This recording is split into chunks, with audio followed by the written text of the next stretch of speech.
好，我们来看一下笔记本电脑主机的详细结构。那么首先呢，它必须得有一个 C 壳和 D 壳呢来组成啊。我们都知道什么主板呀、硬盘呀，是吧？内存呐、无线网卡呀、风扇呐、散热器呀，是吧？这些呢部件呢，它都需要在 C 壳和 D 壳当中呢包裹进行成装啊。那么这个 C 壳呢，因为这个笔记本电脑实际上只有4个壳，是吧？液晶屏这块呢有 A、B， 那么剩下的呢在主机这块呢就是 C、D 了。那么大家看，这有个触摸板，对吧？触摸板上面跟触摸板在一起的这部分呢，就叫 C 壳，C 壳。那么你看这部分呢都叫 C 壳，这部分都叫 C 壳啊。那么最下面这部分呢就是 D 壳了，就是下面这部分啊。下面这部分就是 D 壳，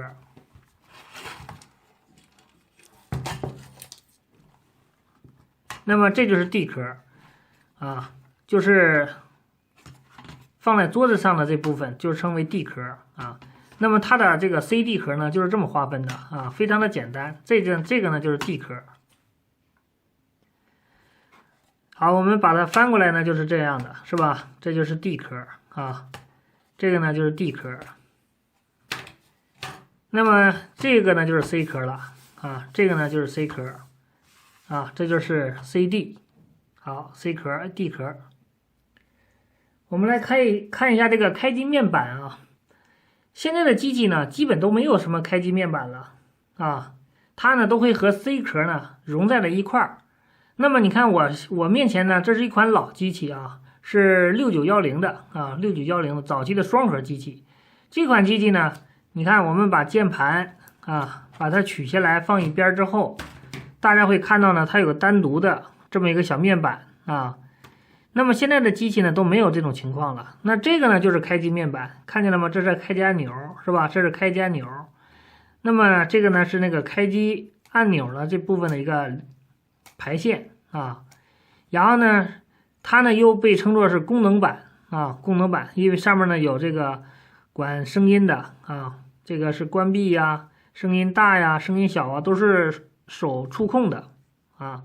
然后呢，这个呢是功能板的这个接口线，是吧？哎，这个东西呢就叫开机面板啊。那么现在很多机器都没有了啊，所以说呢，这个呢大家作为一下了解就可以了。只有呢，这是早期的一个老机器惠普上才有啊。你看它后面呢就是电路板，是吧？一个比较简单的电路板啊。这个呢就叫开机面板啊。那么组成电脑当中还有一个比较重要的一个设备或者说芯片，就是这个 CPU。那么 CPU 呢，主要有2种情况，一种情况呢就是我这种CPU 呢是可以从这个座上呢拔下来的啊。那么这个呢就是 CPU CPU 呢，咱们这个看到的呢是英特尔的 CPU， 是吧？因为呢咱们讲过英特尔的这个 CPU它这个座中间呢有一个缺口比较大这是它的 CPU， 是可以拿下来的 CPU 然后呢 CPU 可以插上，然后呢这个螺丝把它一转就可以了，就锁紧了那么除了这种 CPU 之外呢，还有板载 CPU。现在板载 CPU 呢和这种插拔的 CPU 呢是并存关系同时都有。好，我们来看一下。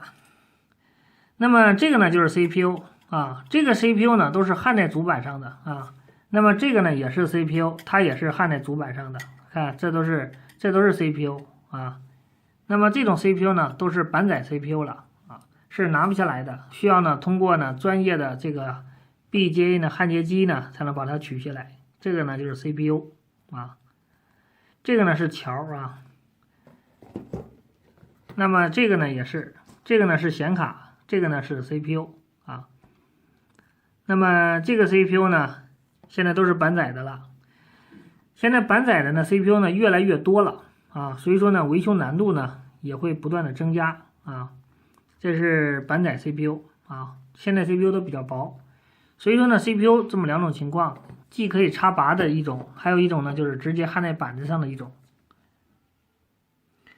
好，我们再来看一下散热器这个散热器呢非常的好认识散热器一般呢和风扇呢都要在一起风扇和散热器呢，有的是可以拆开的、分开的，但是有的呢是分不开的啊，主要这么两种情况。所以说呢，当你看到散热器的时候呢，你100%就看到了风扇啊。散热器呢会把 CPU 或者是显卡的这个热量呢导过来，通过呢这个是一种空管啊，管内呢会有一种液体，这种液体呢主要是导热用的啊，所以说这个管呢不要整漏了啊，不要把里面的液体呢放出来。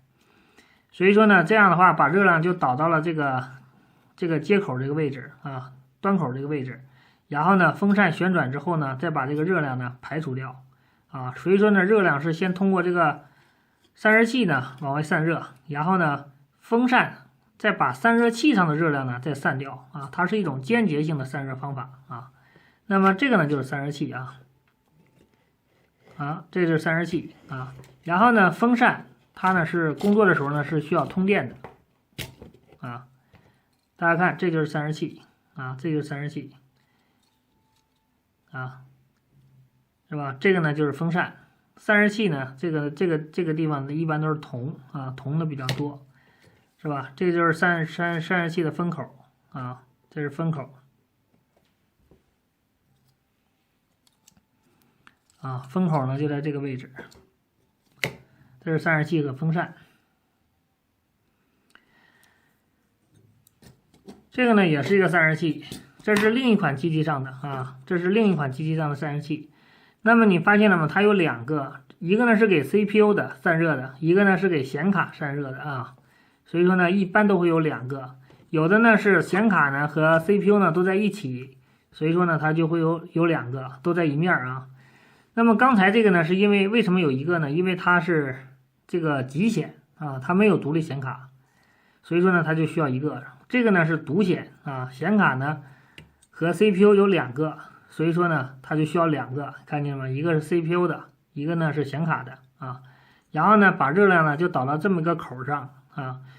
笔记本电脑上的所有的散热器呢都是这种原理啊。这个口呢是镂空的，然后呢，它把热量导到这个位置，这个就像散热器。散热器其实指的就是它啊，跟我们家里的那个散热片差不多，是吧？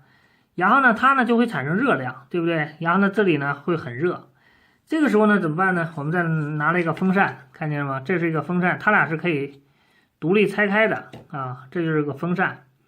然后呢，这个风扇，再把这个里边呢，这个散热器里面呢所存储的这种热风呢再吹出去啊。也就是说呢，风扇呢是给散热器散热的，散热器呢是给显卡和 CPU 散热的，是吧？所以说是这么一个关系啊。风扇呢，并不会直接呢去吹这个什么显卡呀，或者是 CPU 啊，风扇呢并不会去直接吹它们，所以说呢，对风扇来讲属于间接性散热啊。好，这就是散热器和风扇。好，我们再来看一下 CMOS 电池啊。那么每个呢笔记本电脑上呢主板上都会有个 CMOS 电池啊。这个电池呢，大概有3种方式啊。你像这就是 CMOS 电池，像这种使用的比例最多啊。电池上呢焊2个引线，一个正极，红色的正极，黑色的负极啊。然后呢，它都会在这儿有一个插口，是吧？2个引脚的插口啊，这一插就可以了。那你看这个位置呢，就是放这个 CMOS 电池的位置啊。CMOS 电池就是放在这儿的啊。这是 CMOS 电池啊，其中的一种啊。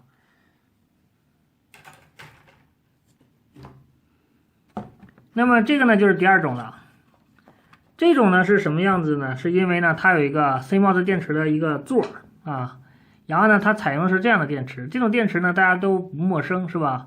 很多地方呢都会用到这种电池啊，电压呢是3伏的啊，电压是3伏的啊，这就是那个电池的座啊，你看它这样就可以使用了啊，这是第2种。第3种呢是这样的。第3种呢，它主要是焊在这个主板上的啊，焊在主板上的。那么咱们发现呢，这有个白色的一个大的一个圈儿，一个点儿吧，像很大的一个是吧？这儿呢有2个电极啊，这2个电极当中呢，这个呢标的是正啊，这标的是个正号，然后呢这边呢就是负了。它呢是什么情况呢？它是焊的，你看这有个特别小的一个 CMOS 电池。然后呢，它实际上是焊在这个主板上的，啊，是焊在这个主板上的，看见了吗？就是这样的，啊，它的正负极呢就是这么焊上去的，啊。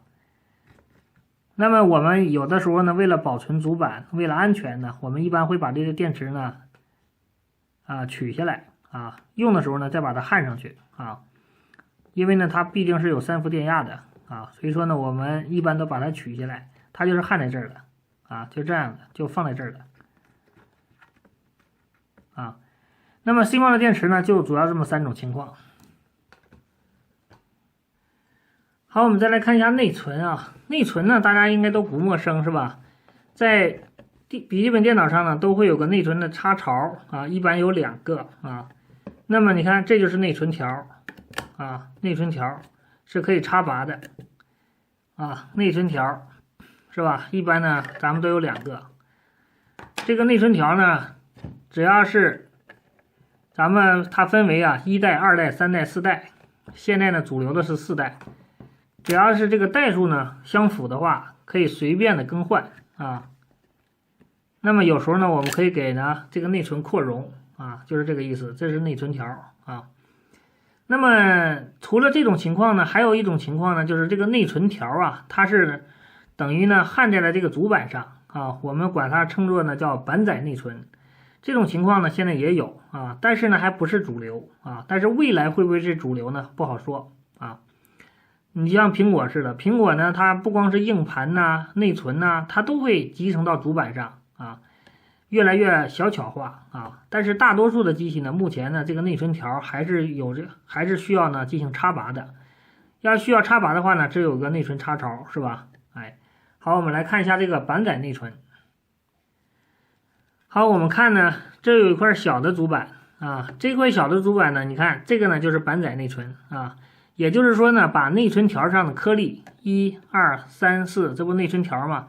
内存条上的颗粒呢，直接焊到了笔记本的主板上啊，也就是相当于把这个呢集成到了主板上，所以说这叫板载内存。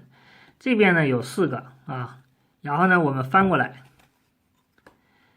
这边呢还有4个，看见了吧？哎，所以说呢，它的内存条啊和这个内存条实际上是一样的，唯一的缺点就是什么呢？客户不能够自己呢更换内存颗粒了，说我这个内存条啊多大就是多大，出厂的时候多大就是多大，想升级呢就非常的费劲了啊。这个呢大家要知道一下啊。好，这是内存。我们再来认识一下扬声器啊。这个扬声器呢就是喇叭嘛，是吧？应该是没有人不认识啊。这是一个拆开的机器啊。那么一般呢它都会在机器的边缘啊，这就是2个扬声器。啊，那么你看，这就是那喇叭啊，这就是那喇叭啊，这是一共有2个左右啊，这有一个，这有一个，是吧？这就是在机器上的一个啊，2个扬声器，它们2个，然后呢，这是它们的接头，线的接头啊，它们的线的接头，主要呢有4根啊，你看有白色、蓝色、红色，还有黑色啊。总共有4根，那么其中的一个喇叭呢有2根，这个喇叭呢再有2根啊，也就是左右声道啊，这就是这个扬声器，大家都认识啊。这个呢是2个新的扬声器啊，这是从别的机器上拆下来的。你看所有的扬声器呢都是一样的，都是4根线，都是4根线啊，接头呢一共是4根。都是4根啊，这都是2根2根的，所以说呢，这就是扬声器，是吧？这个呢就是这2个喇叭啊，非常简单啊。好，再来看一下硬盘啊，这个硬盘呢应该没有人不认识，是吧？这就是笔记本硬盘啊，这个硬盘啊，这种呢是机械硬盘，固态硬盘呢非常的轻啊，非常的薄啊，并且呢。没有这个属于一个电机轴啊，这是电机，是吧？机械盘呢都需要有电机呢，它才能工作啊，这都是机械盘。那么固态盘呢，你看这凡是有电机轴的都是机械盘啊。如果说没有这个电机轴了啊，那么100%呢都是固态盘啊。固态盘里面呢主要都是一些存储颗粒。那么这个呢就是硬盘啊，所以说硬盘呢，大家应该都认识啊。所以说呢，我们就不去说太多了。好，我们来看一下这个笔记本的光驱啊。现在这种光驱呢，真的都不用了啊，没有人呢在用光驱了。这就是笔记本的光驱啊。虽然感觉好像很薄，但是呢，它放到笔记本上呢来讲还是比较厚的。所以说呢，现在呢基本上没有用的啊。那么这是主板上的光驱接口啊，它们俩呢直接插呢是插不上去的，还中间呢还得需要有个转接口啊，或者说还得有个支架啊。那么光驱接口一般都是标准的，但是主板上这接口呢一般是不标准的啊。